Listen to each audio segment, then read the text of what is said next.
is visible. Is that a light? Another Atadrino sweat. Is it light?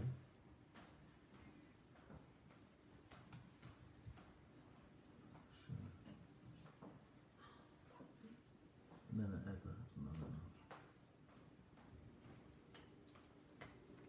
Hello, everybody.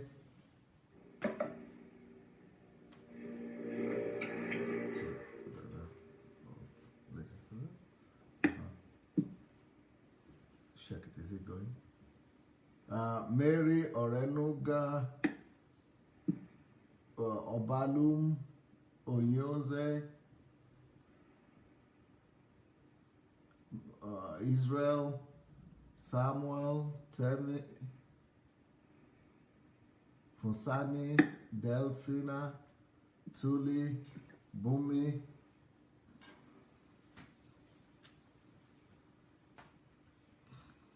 Archbishop Gabriel. Hello everybody, Jide Balogun. Welcome, welcome. Nice to see you all.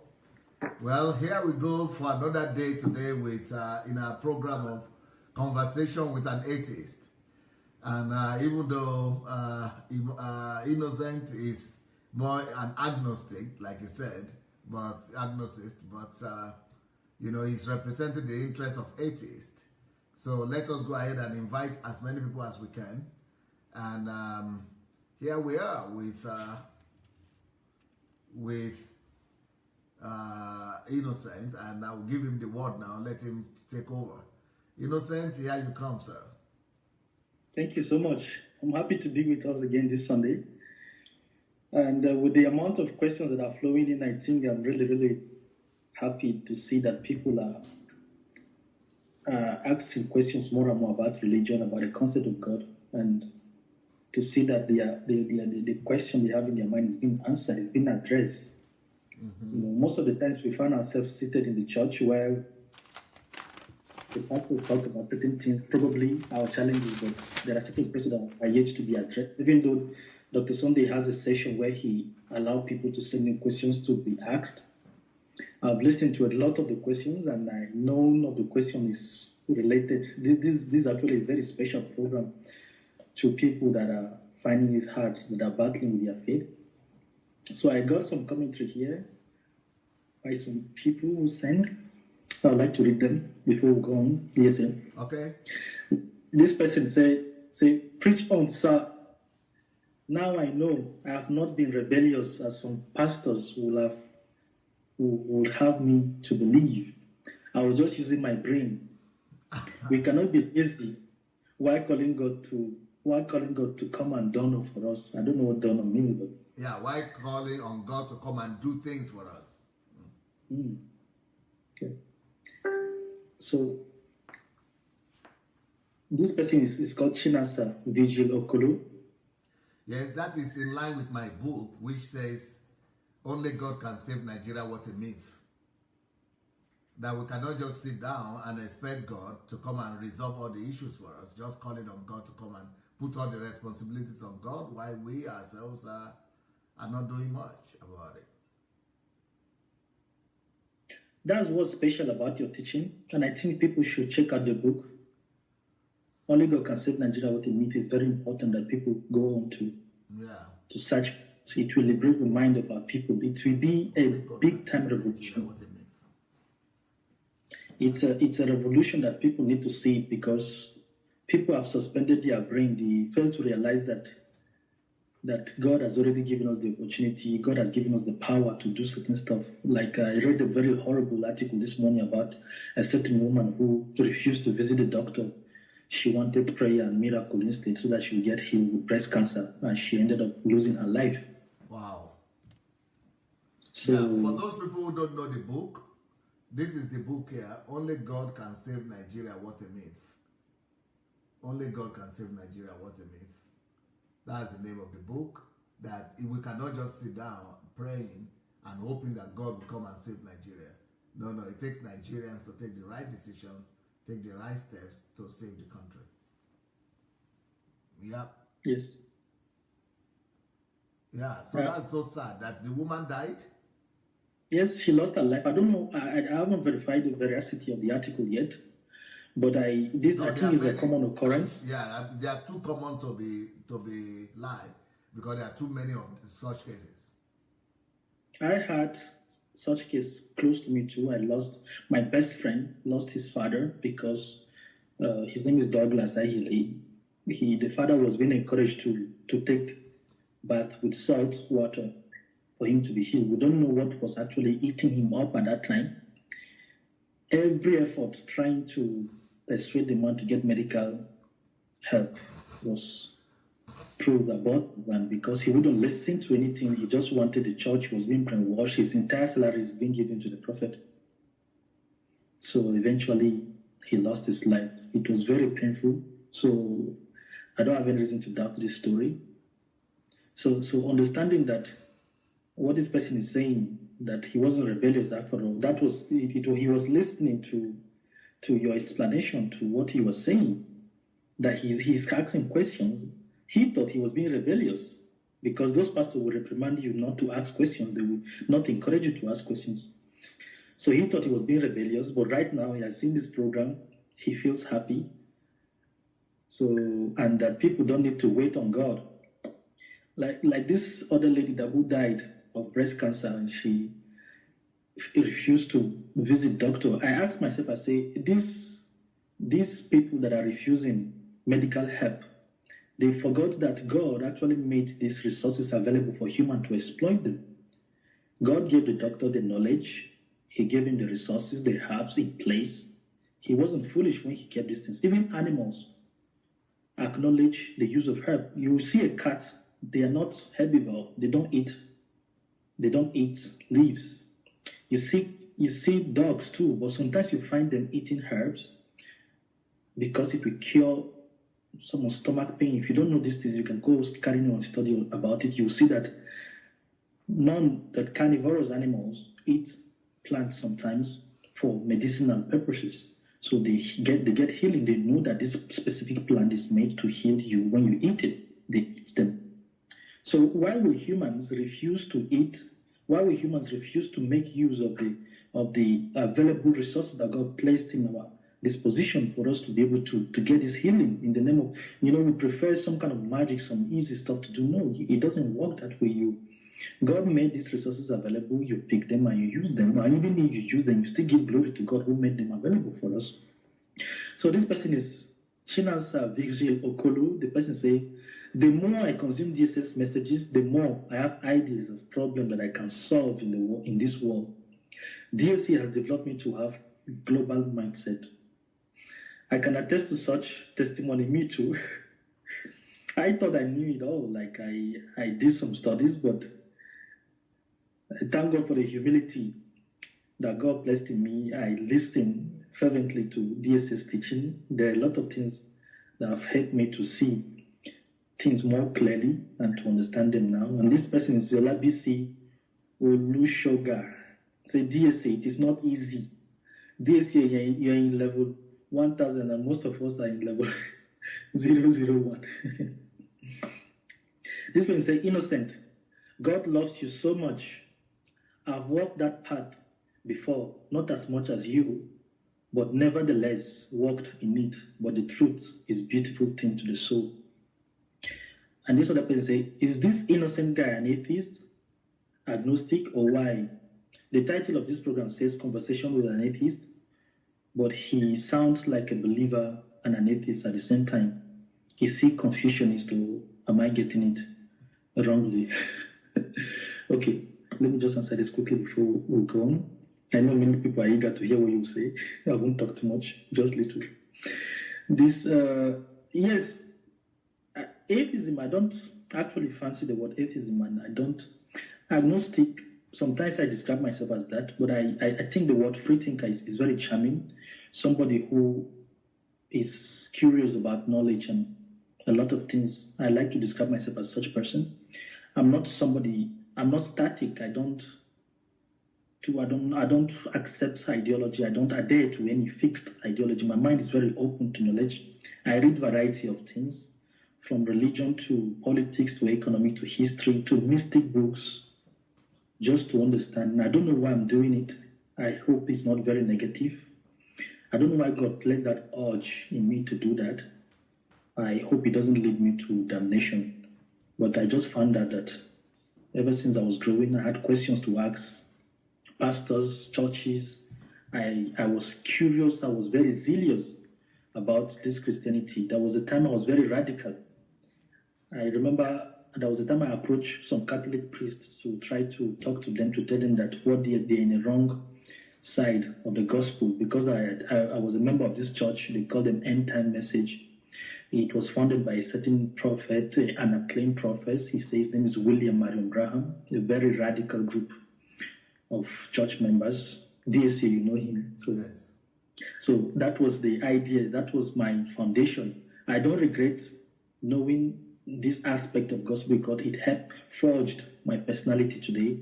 It made whom I am today. It helped me to escape drugs or joining gangs. So I remember in secondary schools and universities, some of my schoolmates were being initiated into cults, but because of the ferventness I had with religiosity, it helped me to escape some of these things. So I refused to participate in anything that will harm my life. So yes, you can call me free thinker, you can call me agnostic, you can call me somebody who is curious, but I don't like tags. I don't like to be said I'm this fixed. No, this is my nature. I'm very flexible.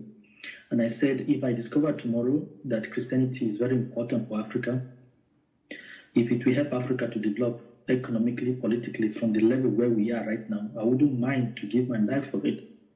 Yes, that's how pragmatic I am. And also, I had an experience with one of my relatives, a very huge personality, but who saw my post on Facebook and was very curious. He was like, wow, I like the way your intelligence. And then he went on to reveal certain stuff that he has never shared with any person and told me that, yes, this is who he has been for a very long time. So I learned from that you can actually live in it, because I have friends who claim to be atheists, but they lost their family. Some of them were being disowned by their family. Some of them, they've been accused of being possessed by witchcraft spirit. So they lost their loved ones, and people, they just hate you like that. So I don't love tags. I just like knowledge. I'm a very curious person. I'm very flexible when it comes to knowledge. I read today, so it helped me not to be indoctrinated. It helped me not to be brainwashed by. So the moment you're saying something, I'm already calculating next. If you're telling me something, I'm already having doubt in what you're saying. I don't know why it's like that. I hope it's not very negative. So, but that's how I've lived my life, and it helped me. It got me into trouble sometimes in the classroom because I asked teachers questions, and one of my teachers, I remember telling me that, okay, you asked too much question. I think you want to teach the class today. So the next day he came into the class and asked me to come in the middle of the class, and I was shaking. My body was shaking. Since that day, I stopped asking questions in the class.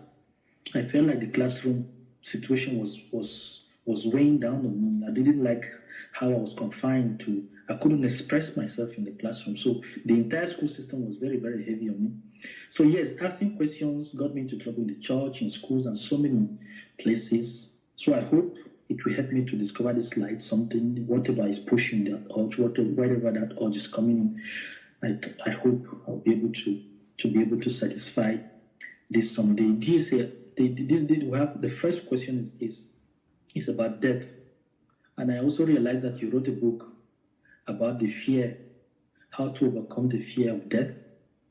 So I'll read the questions, and I'll encourage us to go on to search this book, to try to read it. It's very important. Last time we discussed about pastors who are telling their members that they will not die this year. No, death will not come close to any member of their family. They try to take away so they instate indirectly creating fears in people's mind, thinking that they are offering them solution. But yes, he wrote the book, How to Overcome the Fear of Death. So this particular individual wants to know what's the purpose of death according to the Bible. Okay. First of all, I wanted to comment on what do you say, on what you said about yourself, on your status as an atheist or as an agnostic, and or what do you call free thinker? Yes. Free thinker. Okay. So as a free thinker, the question I will have for you is, do you, because you talk about you liking to ask questions as well. Yes. Okay. So if you like to ask questions, do you also like to answer questions?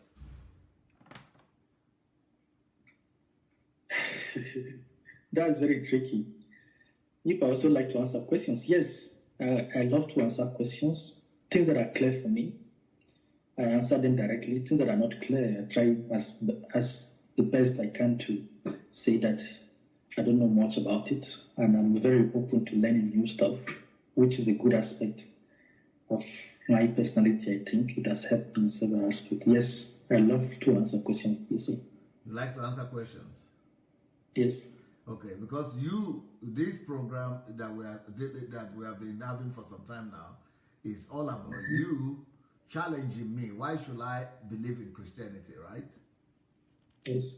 That from what you know about Christianity, it doesn't seem to be strong enough. We shouldn't be believing in this kind of God. That we shouldn't be believing in the Christian God. So what will happen if I will ask you questions in regards to your free thinking or agnostics belief? I should talk about my belief, my stance. What about if I'm going to ask you questions regarding them? Yes, I'll be very happy to answer them. Okay. Yes. If you don't answer, and if you cannot answer them, will you also agree to consider giving your life to Jesus? If I can answer them, or if the Bible answers them. Of course. If the Bible, if I find it, let's play on evil grounds. If I give you 10 questions and you cannot answer any of these 10 questions, but I or the Bible will answer them, would that make you to believe in the God of the Bible? If I am fully satisfied, yes. And that's the reason why I initiated this interview with you. I was curious about your personality. I understood that you read practically most of the books that inspired me, that shaped my personality. So I was surprised when I was talking to you last week. You told me about Credo Mutua. That was the beginning of my spirituality, because his books, his writings inspired me. In the past, I didn't believe in spirituality. I was very arrogant. I just call myself an atheist. I didn't want to do anything with spirituality. In short, I say witchcraft is fake. It doesn't even exist. In short, there's nothing about spirituality. So then I got to know about his work. He tried to explain certain stuff. Then I sat down quietly, cogitated about nature. Yes. So then, if I initiated this program, is because I'm thirsty for knowledge. There's a lot of things I want to understand about life, about the Bible, about Christianity. I don't hate Christianity. I think it's a very good ideology. I think it's a lesser evil compared to Islam and the rest of the religion. I think you also try to give me reasons why Christianity is very important. You told me that it's the only religion that offers you that God sacrifices life for you instead of you sacrificing your life for God. Those were lessons I learned throughout this interview. But I'm not sure if I'm fully convinced throughout this interview, but we're still working on it, and I have tons of questions here. Some of the questions were repetitive. I had to cancel them. I had to develop them myself. Most of the questions, I developed them because those were internal questions. I sit down in the night, I think, and I reason. I say, okay, what is it? What is it about? As we go on, as the interview goes, you will see some of the passages of the Bible that I've tried to understand what is behind, what inspires some of these passages. So yes, if you can ask me 10 questions and you gave me the answer, and I found the answers really, really satisfying about death, about spirituality, about the earth, about all this stuff, and I feel really convinced, I feel really, really, really satisfied, then I don't have any reason not to. subscribe to the Christian faith. Yeah, but if I ask you questions, it means that you will be the one to answer first, at least. Yes. Okay. But this question, I've written a book about it. These questions. I've written a book about it, and I wanted to ask it. I wanted to write this book and dedicate it to Stephen Hawking that just died. Okay. I wanted to call it 10 questions to Stephen Hawking, but I'm probably going to call it by the name of the leading atheist of my age. So whoever is going to be the living atheist by the time I publish the book is the one that is going to, I'm going to address the question to. I want to address the question, 10 questions to the all atheists of the world. Okay. And anybody that is doubting God. So if you are ready, we can turn the table around. Oh, I'm ready, DSA. You are so unpredictable. I didn't know that I'll be on the hot seat today, but I'll try my best. I'm not sure. First of all, I want to warn the people that are listening to us. I'm not out to convince people to abandon their belief. I respect every person's stance about so long as you're comfortable and there's no fear in your belief, there's no subjugation, there's no slavery, I urge you to remain where you are. In my position, I feel very comfortable in my position right now because when I lost my faith, I lost fear of superstition. I used to have dreams, nightmares of fighting snakes and fighting demons, and I used to think it was my stepmom that was causing those harms to me. But the moment I lost my faith in Christianity and in religion particularly, I lost the spirit of fear. I no longer fear darkness. I can sleep in a very large house alone without any fear that some kind of spirit will come and strangle my neck. So I lost that aspect of fear and I became very, very happy and I feel very, very comfortable now. I no longer wait for some spiritual, heavenly help for me to solve my problem. When I have a problem, I try to think about how to solve it practically. So yes, I won't answer to try to convince people. And I don't doubt God. I don't doubt there is a transcendent energy that governs this world. So yes, I'm ready to answer your question, DSA. All right. So the first question I will have for you is this. Who determined the country and the conditions of your birth? That's some tricky question. Who determined the country and the condition of my birth? I'm not quite sure I can answer that. Okay. You want me to go to the next question? It's a very interesting question. I haven't prepared for it. I cannot say it's an accident, of course. And like I said, I do not doubt the existence of transcendent energy. I do not doubt that there are laws that govern the nature. There are laws that regiment our life. But the only problem I have is with the concept of that law. So in other words, I believe that there is a God. I don't know if he's a woman or a man. And I don't think this God has a form. I don't think this God mingles in the affairs of men. I just believe, yes, there is a law and we are following it. We happen to be black, someone happen to be white. So my country, my condition of birth, I'm not sure I can be able to answer that, but I do believe firmly that there is a law that governs nature. And the only problem I have with that law is the concept, which is the Bible, the Quran, the Torah. I don't believe they explain this law enough for me. Okay. So if you are a free thinker or atheist, yes, or atheist or agnostic, so what is your role in the place of your birth, in the place and country of your birth? What was your role in determining the place and condition of your birth? What was your role in that? There's no role. I cannot determine where I'm born. I cannot determine, just like I cannot choose my parents or the country where I was born. I found myself there. I cannot explain why I'm a Nigerian, So for instance. you didn't play a role in that? I didn't play any role in that. Beautiful. So now, how come you think you are smart, not just you or any human being is smart enough to question the one that played a role in that? Okay, like I said earlier on. So that is just for you to think about. But let me ask you another question. Yeah. Anybody that you ever respected or anybody that ever doubted God, is there any one of them that ever played any role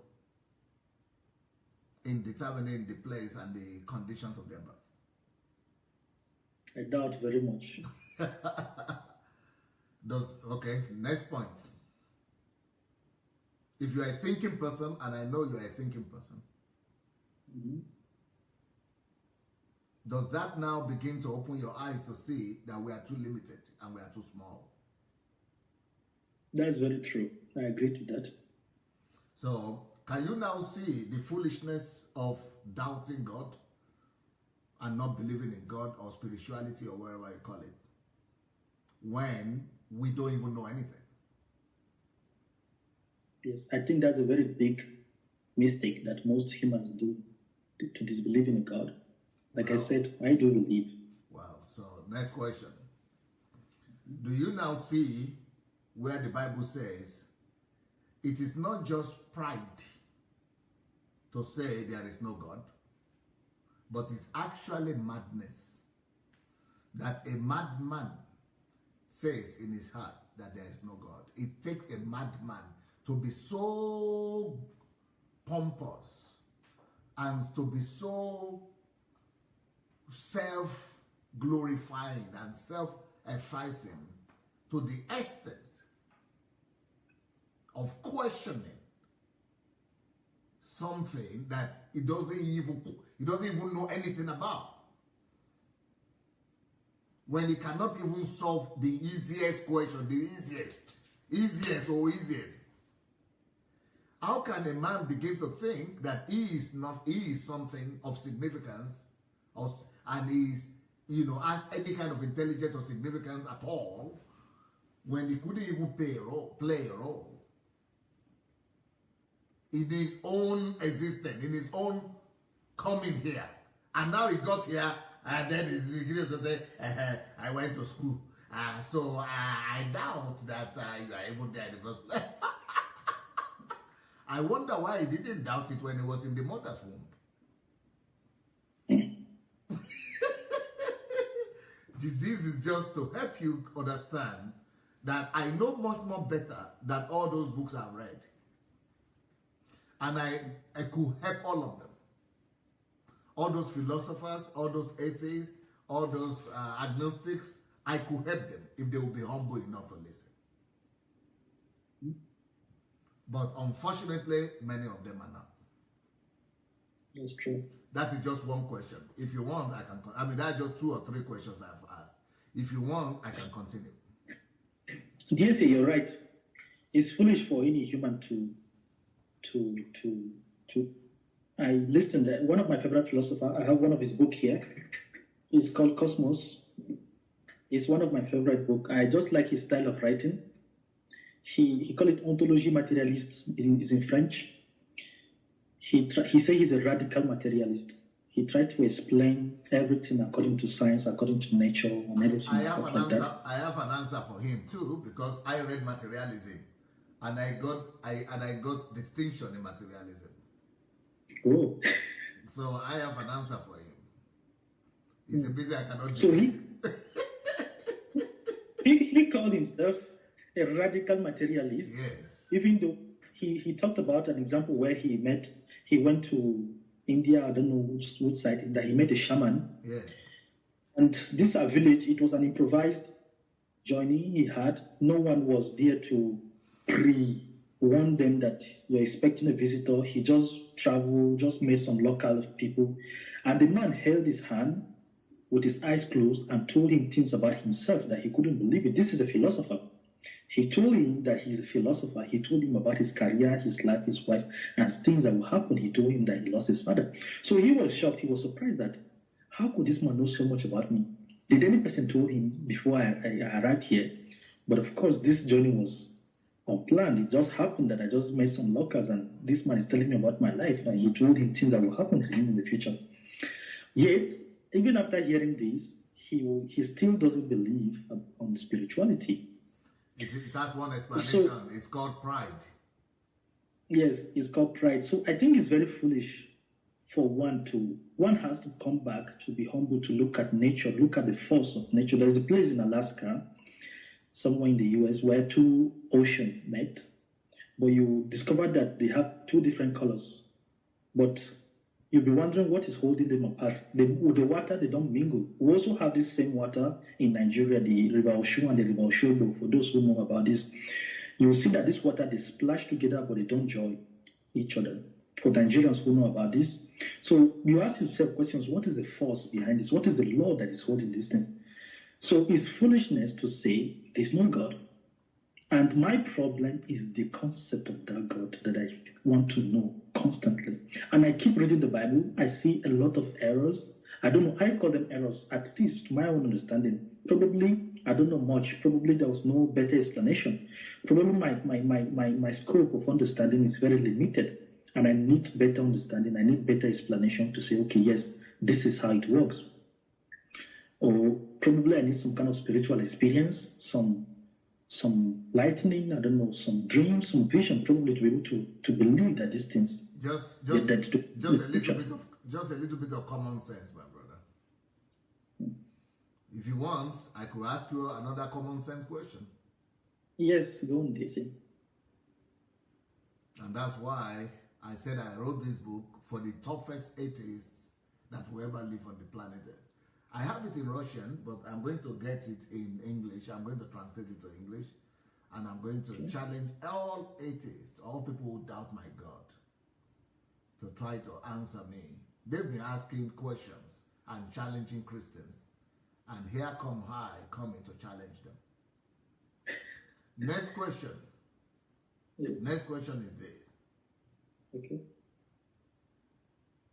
Who determine the date and the time of your birth?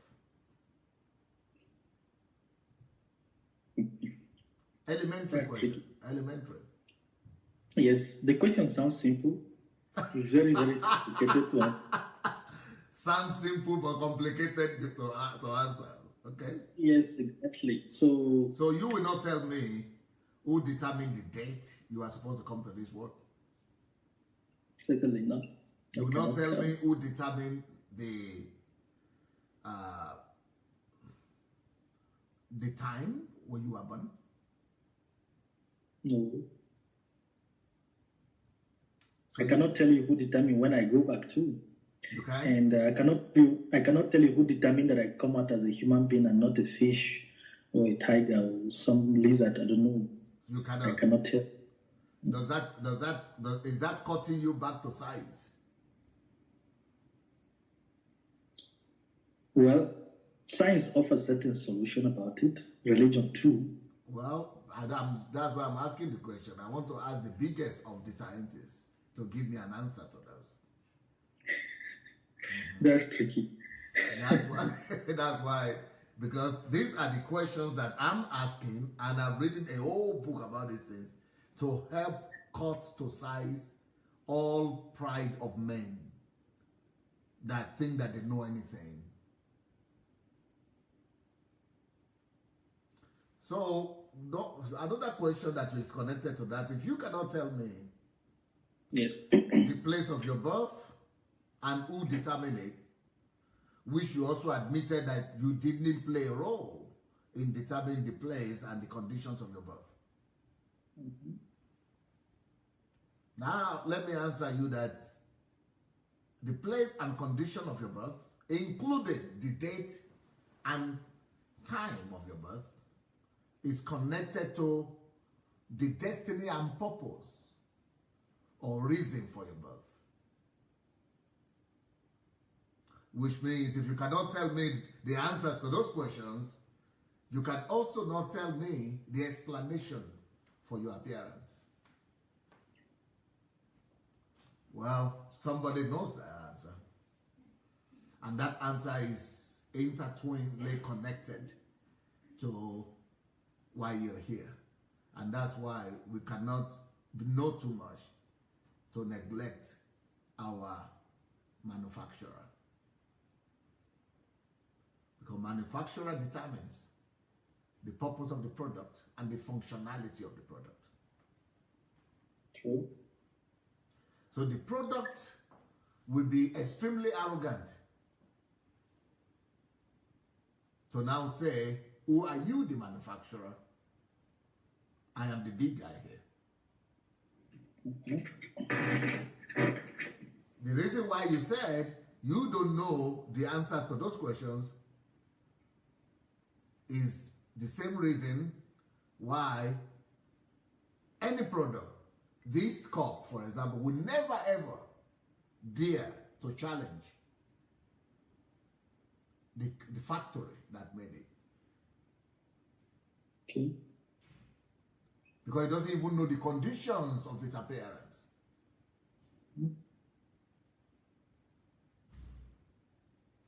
Same with this microphone. Because it's not made for itself. It didn't even know when the decision to make it was made. Because the product is always much inferior to the manufacturer. And the product, just like you, could never ever be able to explain, and would never ever be able to explain, because they belong in this different category and different dimensions altogether. They live in different realms. The producer and the product. That explains the reason why, like I once told you, why your mouth is not on your head, on the top of your head, or on the sole of your feet. Because somebody who put all that together had put everything in a way that only he could make them to function to that perfection. And that's why all the medical institutions in the world are still trying to explain and even understand what makes us tick. Okay?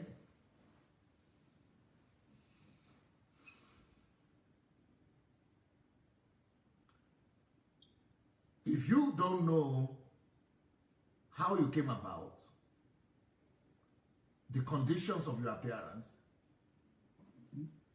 that is to say, you just discovered yourself here. You just discovered that you are living.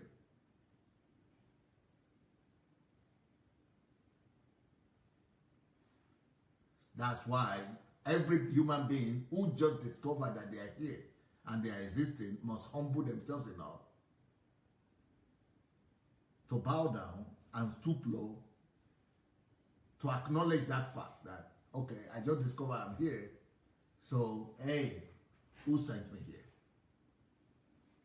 And what do you want me to know about this life, and what is your purpose of sending me here? What do you wish for me to accomplish? And it takes humility to be able to do that. And that humility is what men most often despise to their own detriment.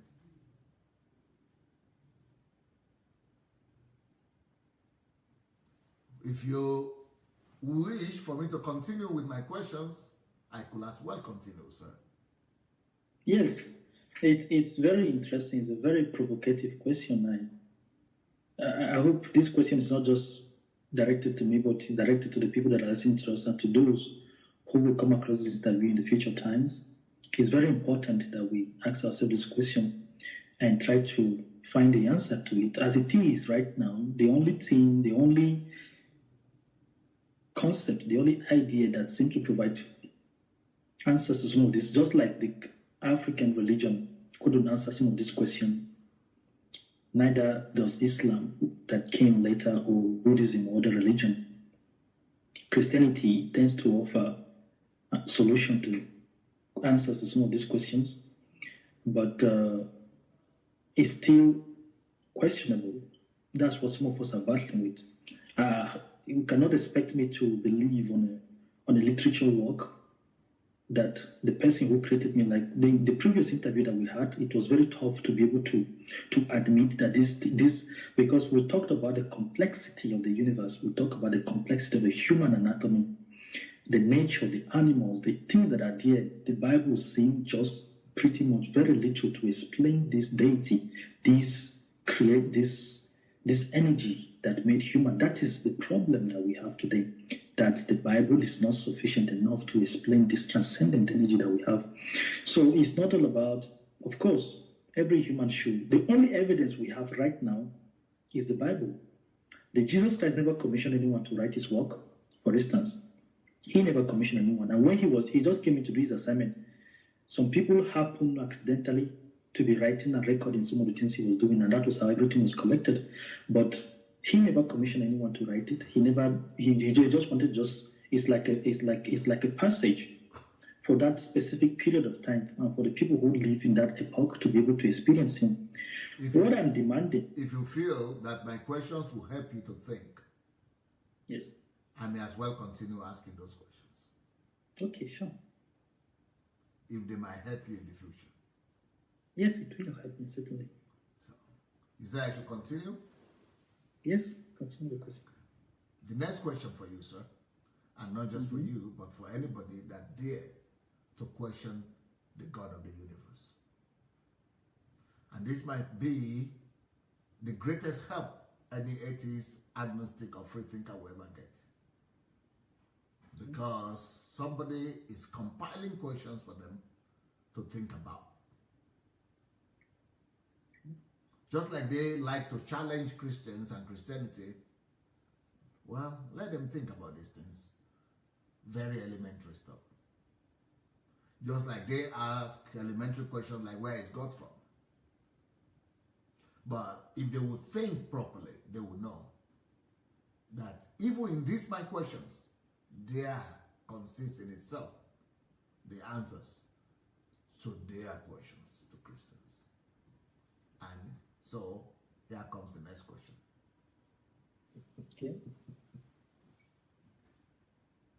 What role did you play in determining who was supposed to be your father and mother?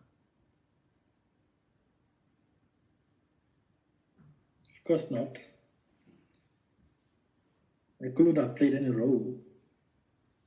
I might as well say that I came in, happens to be here by accident, certainly.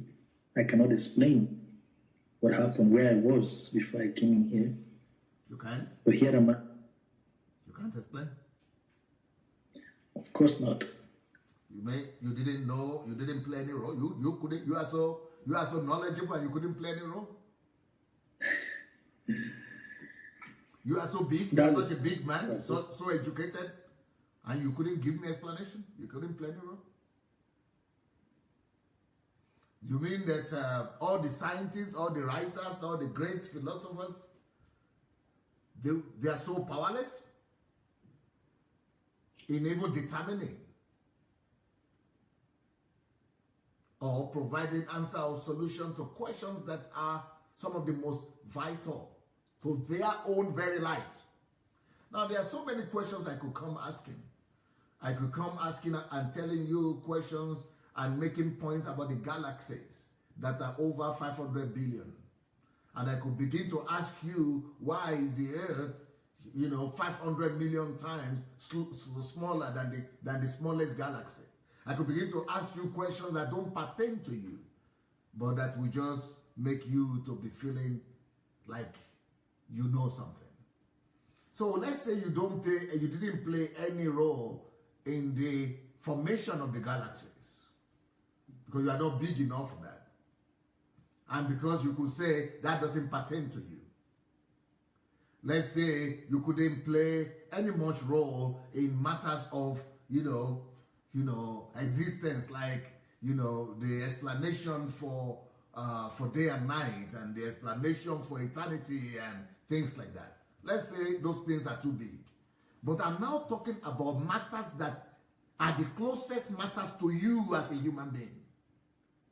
They are probably, you know, earlier on before I came online, I was talking to you about education, about university.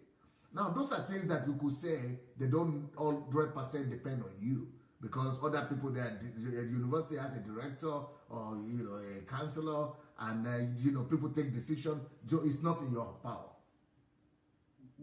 You live in a country that you cannot decide what the president will say or the parliament will decide. There are things that are beyond you as a human being. But fewer things are as important to you yourself, even more important to you than your child, more important to you than your wife, more important to you than the house where you live in. The very things that are closest to your heart, that are most pertinent to your personality.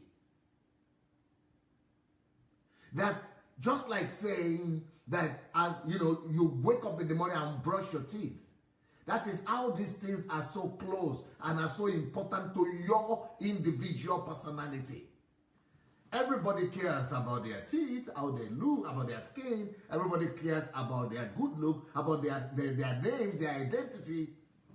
So if you pay attention, you will realize that the questions I'm asking are the questions that directly relate to your personality and identity. You cannot say you are not interested in them, because they are the things that they inform who you are. They are the questions that determine your personality yourself. You cannot say you are not interested. You cannot say, you know, those things don't pertain to you. You cannot say that those questions are, you know, questions that are too far away from you.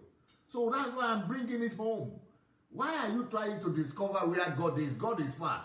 And who is God when you cannot determine who are you? I'm not saying go and determine who Angel Gabriel is, or who Satan is, or who continent something is, or who, you know, those ones are too big for you. Let's start from you. Let's determine who you are.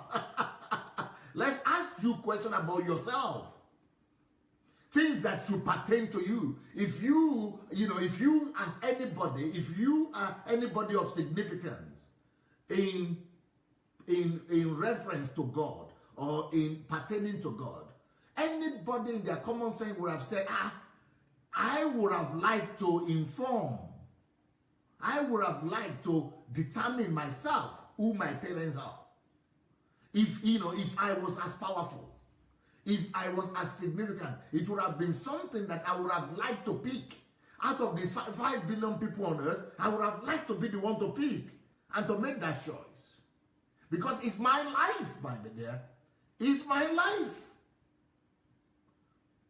It's not my parents' life. It's going to be my life. So my parents shouldn't decide that thing. It should be me to decide it. It's my life. You know, it's not my parents or even my country that should decide for me where I will be born. I want to know where I will be born. I want to be the one to decide where I will be born, because I will live the life, my dear. But if even in this absolutely obvious and absolutely, personal questions of identity, I am helpless, absolutely helpless in influencing, not even in taking the decision, but even in influencing the question or the decision, then how helpless am I? Because I couldn't even help. Okay, let me ask you another question. What about the colors of your eyes? At least those are very, very personal. Or colors of your skin. Why didn't you play a role in determining that one? Because that is very personal. Because you carry it all with you. For all the time you are going to be here, you are going to be forced to live with these things. And how can you be forced and be humiliated and be submitted and be subjected to things that you didn't pay attention, you didn't play a role in, and you still say you are in charge?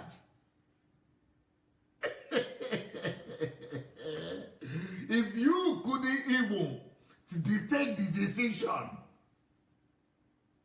on when and how and where. So what do you know then? Nothing. It's very bright. So you are a very honest seeker. Because many people are not honest enough because of arrogance. They will not be honest enough to even answer that question. We are so limitless. You should know that even the ability for you to question anything, you don't decide it. It is because somebody else that determines where, when, and what is giving you that temporary permission to even question.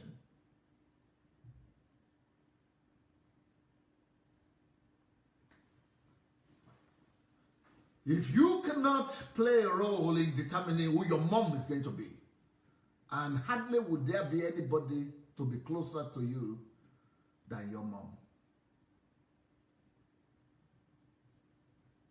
And I wonder if you could play any role at the point when you were 1 day old. How helpless were you? You were at the mercy of somebody else, of other people. Just like you are at the mercy of other people when you are 1 day old, 1 month old, 1 year old, 2 years old, 10 years old. You were always at the mercy of others. And you never thought that you were anybody that time. That is a life lesson to every human, to always remember where you are coming from. And to always know that just like I needed to be dependent, and I needed to depend on another in the most vulnerable times and years of my life, so also will I need forever to be dependent on another. That is the essence of faith in God. I'm not even going to go to a place or to the time when you were in your mother's womb.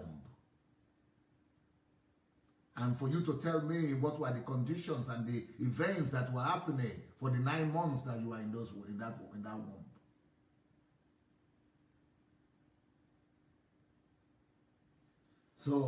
So I personally, as an individual who is a believer and who chose to become a pastor and an advocate for God,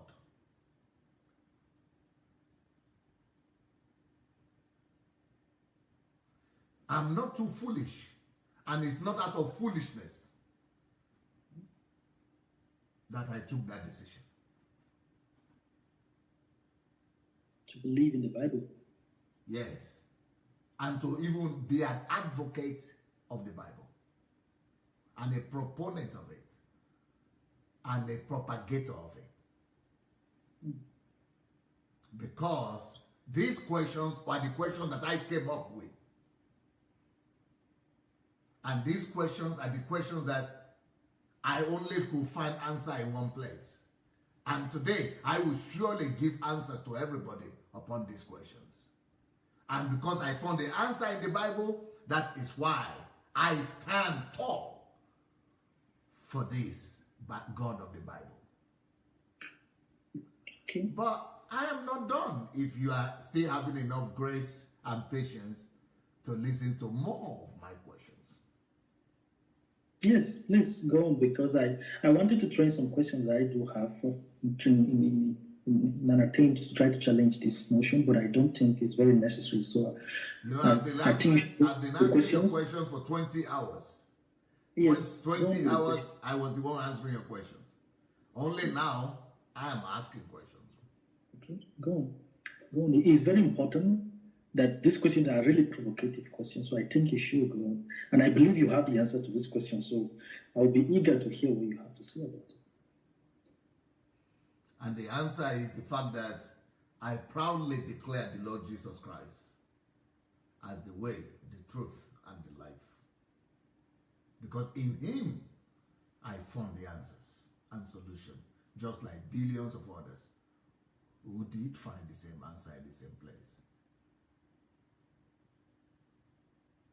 So, if you say that I could continue asking you the questions that I think will help you to be humble and to be at peace with your master and maker. And not just for your sake, but for the sake of those yet unborn. Maybe they will never ever have opportunity to ask these questions.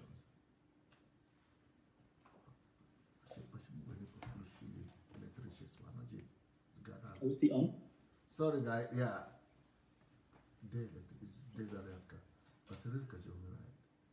No, should that force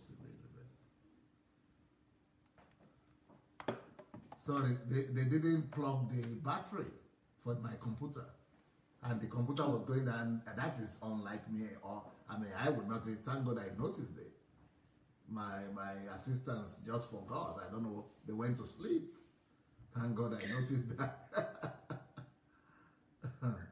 So if you said I should continue asking my questions, and going back to what I've already asked you earlier, somebody is asking, is this life? Oh yeah, it's life. We are very much live.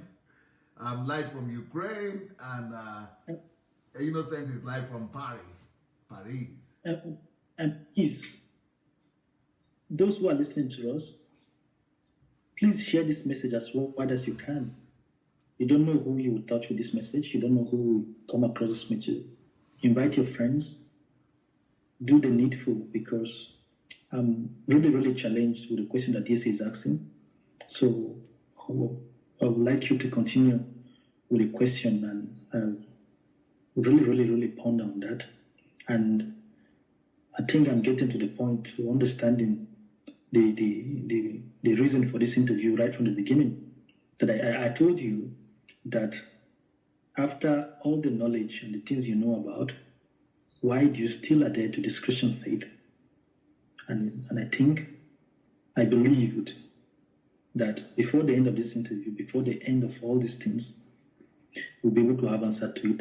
I also had an idea I wanted to propose to you, I don't know, that we put this in a book form, in written form, Conversations with an Atheist, because people will see it, they will see a bunch of books like this, Conversation, and they'll see the questions, similar questions that they have in their mind. They can be able to open it to read it and find questions to now find answers to some of the questions that they have. Maybe we'll have volume 1, volume 2 as the interview continue, which I think a lot of people can be able to access it. So I don't think this is for me. Like I told you, this is a record for people in the future times and people who will come back to read them, to be able to learn from them. This question you're asking me is humbling. I must admit to this, that people have to sit down to reason and to think about it. So please continue with the questions. Well, if you permit me to continue, I will just quickly run over some of the things I've already asked. That the first question I asked Innocent is, who determined the country and the conditions of his birth? Mm-hmm. Then I asked him another question, what role did he play in determining the country and the conditions of his birth? As an atheist, and this is the question I ask all other atheists as well. If they cannot answer these questions, they must be humble and be broken before the maker of the universe. Otherwise, it will be total. It will be tantamount to madness for them to question this God, to whom belongs all the answers. The next question I ask Innocent is, who determined the date and the time of his birth? So far, the answers I've managed to get from Innocent are negative. No way for me to know. Then I ask him another question. Out of all the atheists that you know, the philosophers and the great minds, who question my God and their maker. Which one of them could answer these my questions? He said he doesn't think there is any. I said, okay, next one. Then I asked him the next question, do you know and do you acknowledge or realize the fact that the place of your birth, the time of your birth, the conditions of your birth are intricately connected to your purpose of birth, or for the reasons, or to the reasons of your birth, and to the assignment behind the mystery of your birth. So, if that is so, which means it is only the man or the person that determined the place, the condition, the time of your birth, that knows, and that will be able to tell you as well the reason for your birth.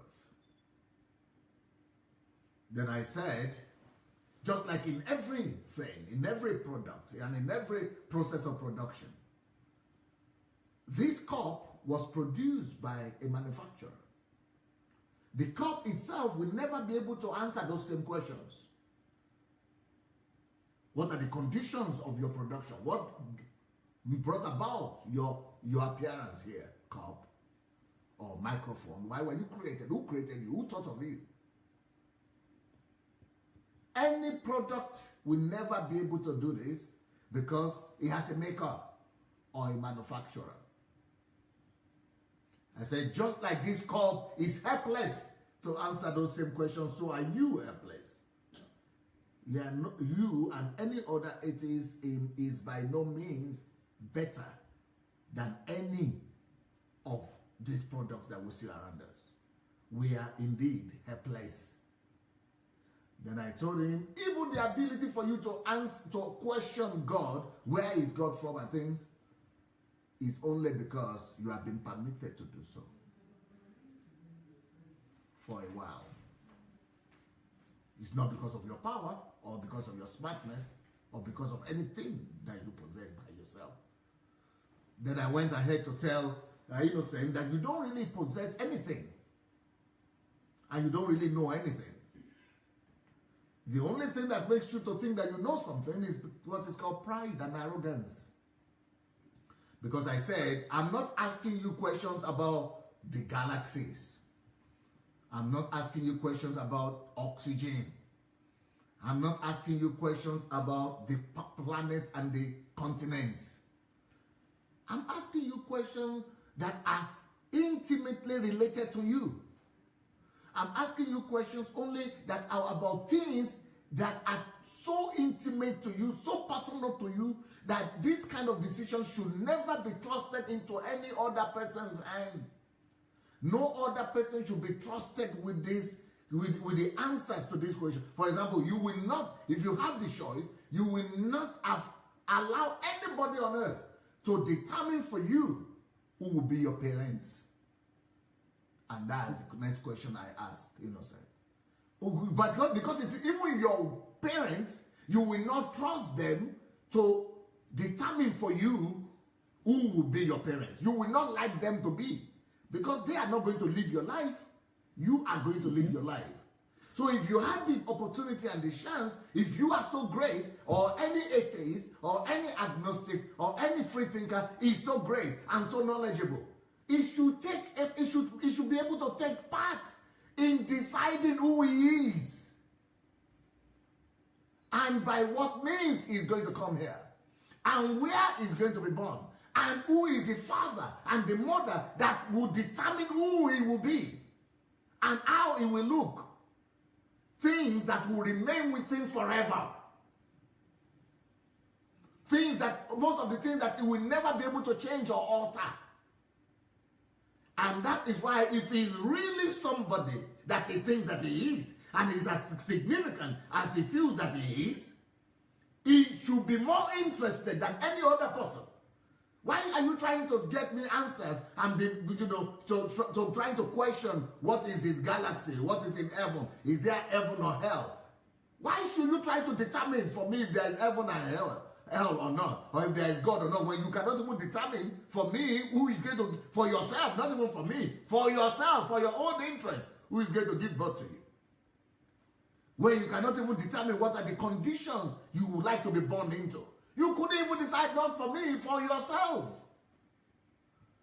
And you couldn't even determine for yourself what are the colors of your eyes and the color of your skin and your height.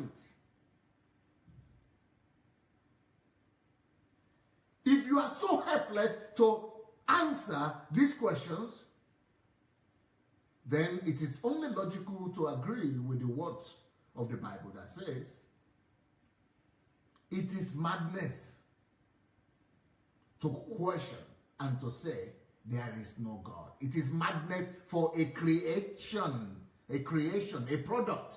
It is madness for this cup to question its manufacturer or its creator. It is madness for this cup to now say, no, I don't have a creator. Nobody made me. Everybody will just be laughing and say, madness doesn't have a limit. It is the height of madness for this microphone to say, no, who made me? Have I chosen anybody made me? Those kind of questions are not in the prerogative of products to answer. Products, they belong in a different level, on a different parameter, on a different world, on a different different horizon, different parallel, different world to the world where the creators are. It's the same with God and with us. We are in different, parameters. We're in different, what do you call it? Ismerania. What do you call Ismerania? Yeah, I forgot the English word. Realm. Yeah, we are in on different realms, like with God. Yes, Drugo is slow. Dimension. We're on different dimensions with the Creator. We don't belong on the same dimension or realm where we could talk together. We belong on these different realms and dimensions. We cannot talk.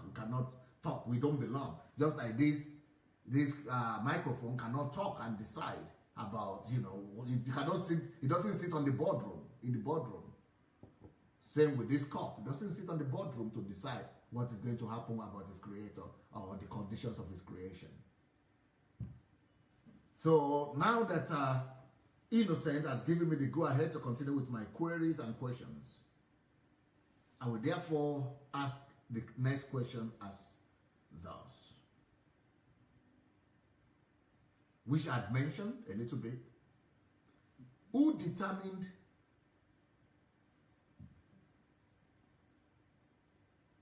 for you, for your life, the colors of the shape of the eyes that will follow you for the rest of your life? Why couldn't you play any role in determining the colors of your eyes? Because that is very personal. It's more personal. All the decisions you take, let me tell you something. Not just you, but every human being, including myself. You don't take any decision at all. Nothing depends on you. All those things that you think that depend on you, they are all secondary questions. They are all questions that don't relate to you and to your personality and to your existence. What are the questions that you think that you take and you decide on? What are the decisions that you think you take in life? You take decision of, okay, what university to go to? Is that a decision when you cannot take decision of what eyes to have? Is that a decision when you cannot decide where to be born? If you cannot decide what parents should be your parents, who should be your mother and your father? Those are secondary. Those things that they don't have direct relationship with your person. What are the decisions you take? Who to marry? then you just the same way you could successfully divorce. That doesn't have anything to do with you. Those things don't determine who you are.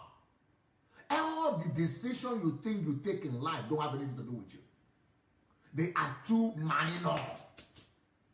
All the very important questions, all the most important questions about you were not taken by you. Were not even taken by your parents. All the questions that have anything to do with you and that determine who I am looking at right now, who I am seeing right now, everything that determines who you are, you couldn't even influence it. It's too small to influence.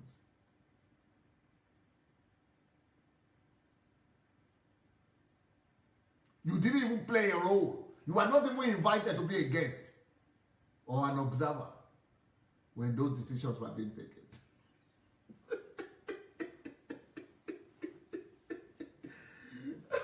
So, if you couldn't tell me and you couldn't play any role in determining the color of your eyes, because you carry it along with you. You don't carry your wife along with you. Even if you carry her along with her, she goes to the toilet, you remain in the room. Or you go to the toilet, she remains in the room. Nothing is as intimate to you as these things I've asked. When it comes to wife, you don't even have intimacy with her compared to these questions I've asked. When it comes to your parents, you don't even have intimacy with them compared to this question I'm asking you. Because these are the things that really pertain to you, that are really intimate to you. All other things are just secondary. All other decisions that you ever take in your life, they are no decisions. But the most important decisions of life that directly relate to you, you have made helpless. You are rendered incapacitated so that we will not question the master and think that we are anything. But most people neglect these questions. They don't even want to think about it. And then they begin to paint a picture of illusional picture that they are something when they are nobody.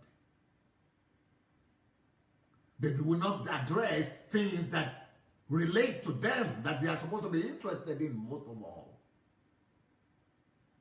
Then they will be going to fly in the air and be chasing after some mirage and illusions, trying to prove they are somebody, when the point has already been made that they are not.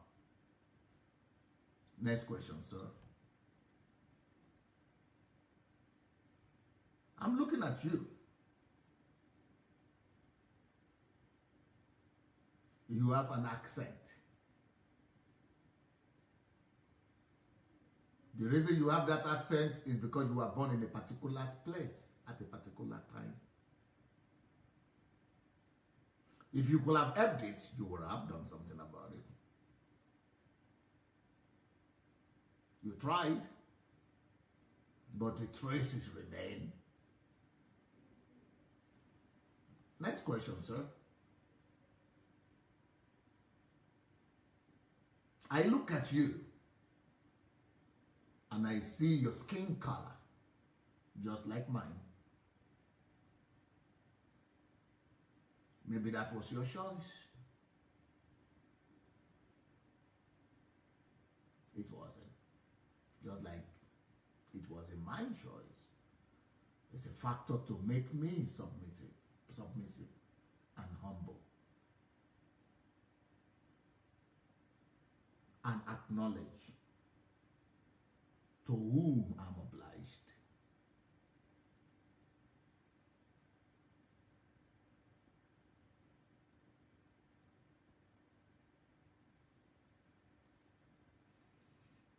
I have tried to be humble as much as possible in about 20 hours of discussion that we've had. Even though I knew these things, but I was quiet and I was humble to try to help provide answers to an inquisitive mind, and that is just because of your own humility as well. Most people who are proud and who don't want to listen and who think they know something, my response to them is to be quiet. You think you know? Keep on proving your point.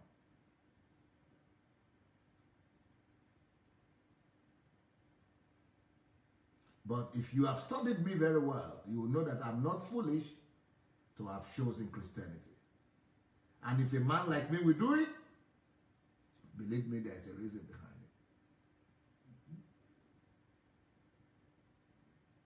And that's why I've seen that you are sincere enough to be confronted with these questions. Next question, sir.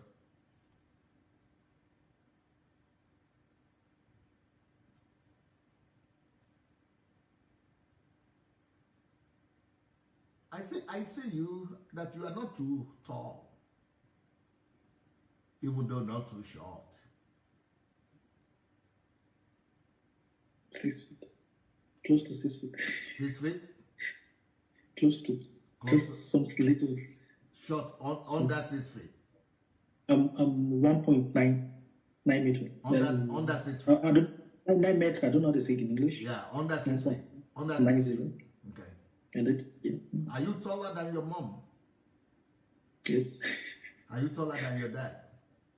No. No. So who decided that?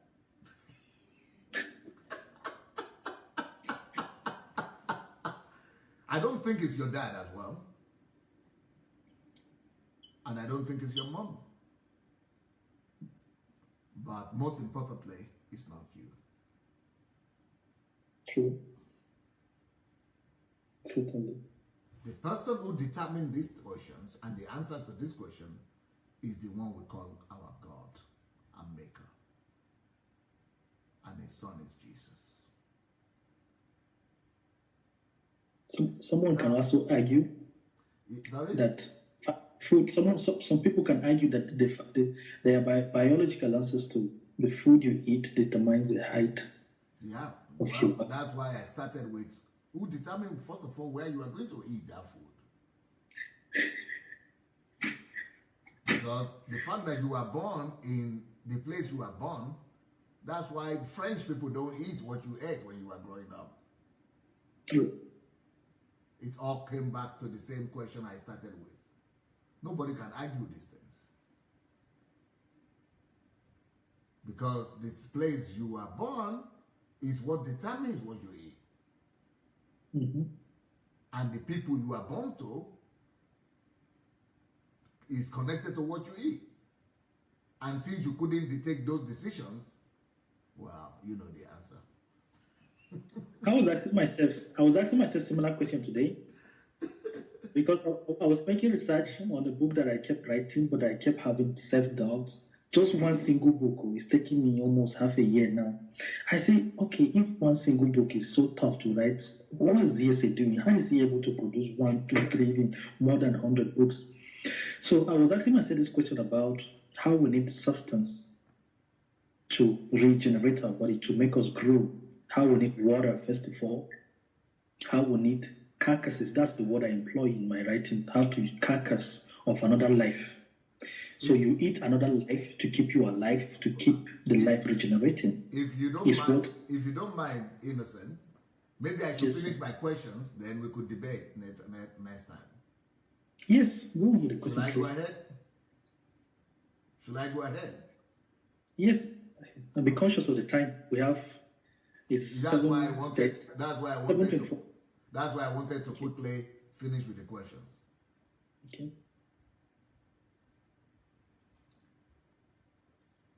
You woke up this morning, sir. How are you sure you are going to wake up? Who determined that? Next question. Did you go out of the house today, sir?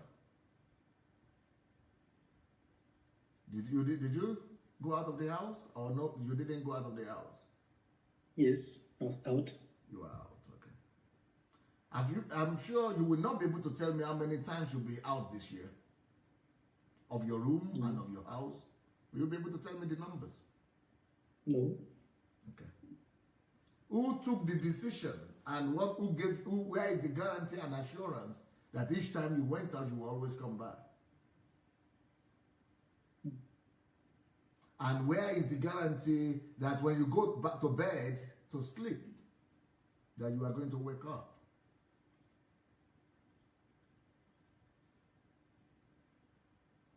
We are too helpless. And you cannot tell me that the decision, that if it had been your decisions and your choice to know if you are going to wake up tomorrow anytime you go to bed, that you will be able to decide to wake up or not to wake up, that it would have been a thing that everybody would have liked to be aware of. And it would have been a decision that everybody would have liked to take. But even that is withdrawn from you. What if everybody could have been able to guarantee himself that when I step out of the house, that I will assuredly come back? Everybody would have liked to know that for the next 50 years or for the next 30 years. If you cannot answer that question, it even shows how helpless we all are. God himself intentionally made us to be limited, even in those areas where we must be more interested in being in charge. And if we are not in charge of those very obvious, those very personal issues that relate not to our wives, not to our children, not to anybody, but to us,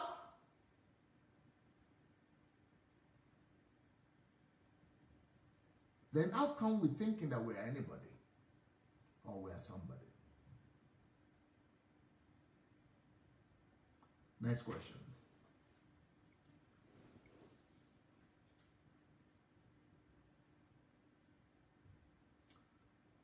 Maybe you could tell me the date and time and conditions of your death. When are you going to My leave? death? When are you going to leave here and how? What time of the day? You mean you don't decide that? You don't? Okay. If you said no, it means that decision has been taken away from you. So, somebody else does.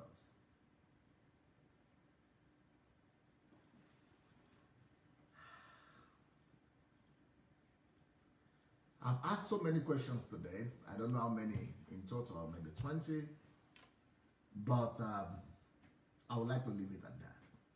Because all of us finish this journey at that point.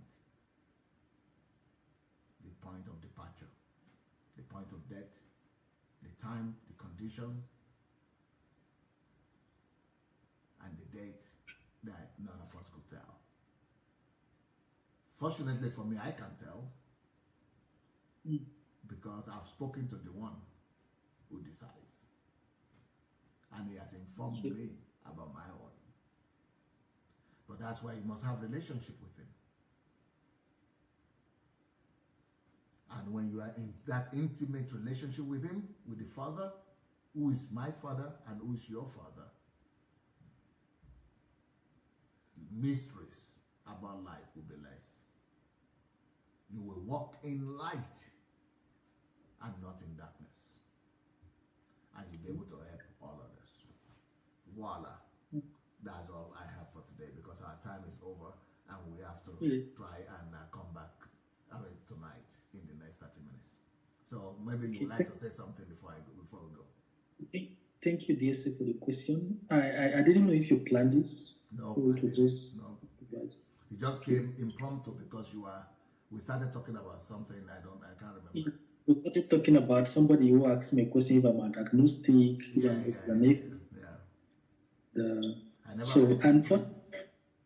Funny enough, there's no time to read what I wrote, but it's something related to just what you said about. If you notice, the first question was what death means. Yes. And then I picked a passage in the Bible that explained certain relationships that human had with the sons of God. So I wanted you to talk about. So I don't know. There's so many things.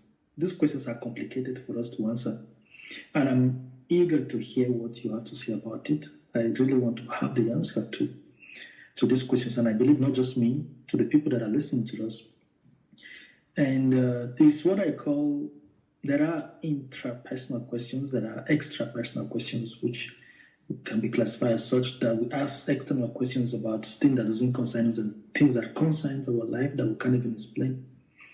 They are very, very important. I think at this point, it will be foolish of me to try to give you answer to those questions. What I would like you to do is to go and ask God and have an experience with Him.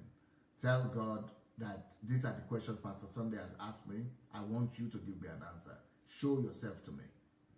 By the time you ask Him, sincerely and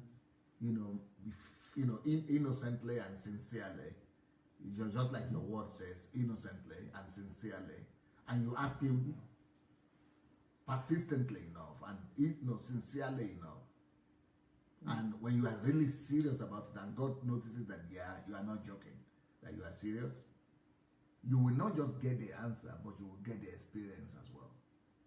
And what I think is that the experience even supersedes the answer, because the experience will come from the Spirit, and Spirit is always what do I say? Supersedes the mind. Yes. Yes, it will supersede, the Spirit always supersedes the mind. And since it's a spirit, you need something beyond the realm of the mind and the realm of the matter. And that is the realm of the Spirit. And that's where the experience will come to you from. How do I do this? Through retrospection, through prayers? Two things. One, sincerity. With all sincerity, just ask. I don't call it prayer. Just open your heart 100% sincerely and ask God, are you there? Are you really real? Give me, show me, reveal to me, help me to get to know who you are for real, to have that experience and encounter with you. Ask as long for, let me tell you a story. When I came to Russia, I wanted to run back. And the reason I wanted to run back is because I didn't expect to see this kind of Europe. Because the Europe I had been exposed to was England and America. So, but what I saw here was below that. So I still had a scholarship to go to Columbia University in America. And that is still a very prestigious university, one of the most prestigious universities in the world. So I wanted to run back to quickly go and move to America. Then I met this man who said, you know what, God doesn't do anything by accident. Why don't you challenge God? And I was used to easy ways. And I was saying, so where it is, where can I go and ask him? I thought I would just go and ask in 1 minute and he would just ask me, easy way, like McDonald's or like coffee. He said, no, you be asking him in your prayers. I said, but I never had God speak now. How will I know? He just keep on asking in your heart. Just talk to him and say, why did you bring me here? But be sincere about it. God honors sincerity. So, you know what I was doing? Before I eat, eating was my gauge. So before I eat in the morning, I will ask that question, God, please, I want to know this answer. Why? Before I eat. Then in the afternoon, before I eat, I will also ask, I just use eating to remind myself that I must ask this thing. So 3 times a day I will be asking. And then 2 times in the morning I will pray. In the evening I will pray. But when I'm eating, I'm asking, God, ask me now. How will I get answer? I didn't even have an idea. Why did you allow me to come to Russia? I did that for about 2 weeks straight, every day. Just asking. I just needed to know, curiosity. I wanted to know. Because I didn't hear God, I didn't see God. But to me, I was asking myself. It was like I was talking to myself. But I knew it was, if it's God, it should be hearing me now. But I was not talking out loud, though. Nobody heard me. Just in my heart. And after about 2 or 2 weeks or so, I had an experience, an encounter, and I think that's what you need. So in your case, your own question is different, which is God to reveal himself to you. And if Christianity is true or not, and if Jesus is real, and if it's true, let him reveal himself to you. But it has to be your question, it has to be your desperation, it has to be your honesty, it has to be your sincerity, it has to be the innocence of your heart. It has to be your action, not mine. If you sincerely, innocently demand, ask, aspire, demand, and inquire, definitely you'll get an answer. Okay, let me quickly share the screen with you, because everything you just said, this advice, okay, I didn't write, it was already prepared on the ground, and here it is. I want everyone to see it. These are the questions if you can see here. Wow. This one of the questions. When did you prepare them? This question I prepared them this morning. I woke up. I refused to go to church just to make them. Are you serious? So okay, look at some of the questions. Okay, here's one of the questions here. What do you think about the person of Innocent Magaji? Do you think he has found the light he's searching for, or he will eventually find it? What's your advice to Innocent Magaji and his like-minded friends? So, and I didn't even know that you have this answer, these questions, and see how God has led me to give you the answer. Yes. Without even you telling me. Exactly. So these are the questions. Beautiful. It wasn't beautiful. Beautiful. So everyone you see, I believe that there is the divine that is leading us in the one that decided your place of birth, my place of birth, time, condition of birth, the one that is determining when we are living here and what we're here for, is the same one that has guided me to go this way. Normally, I don't like to do that. I like to follow order and instruction. And I didn't even know I was going to do this today. And then to go to even answer your question without even me knowing that you asked that question, I see the hand of God, sir. The question where I was almost exhausting the list of the questions they sent me, about 70-something questions, and some of them were repetitive, so I just deleted them. And I sat down, I cogitated this morning, and I said, okay, let me develop these questions. And then when I saw my assistant was telling me, ask questions to this about some personal questions about yourself and hear what you have to say. And that was when I developed them. So hearing you answering them and addressing them, I don't know what to say. Wonderful. Yeah. Thank you so much. I will be ready to come back in the next 20 minutes. Okay. Please go on and share these messages to people that are watching currently. I encourage us to do that. Thank you, DC, for the time for wanting this interview. Yes, thank you. And see you next few minutes. Yep. Bye. Bye.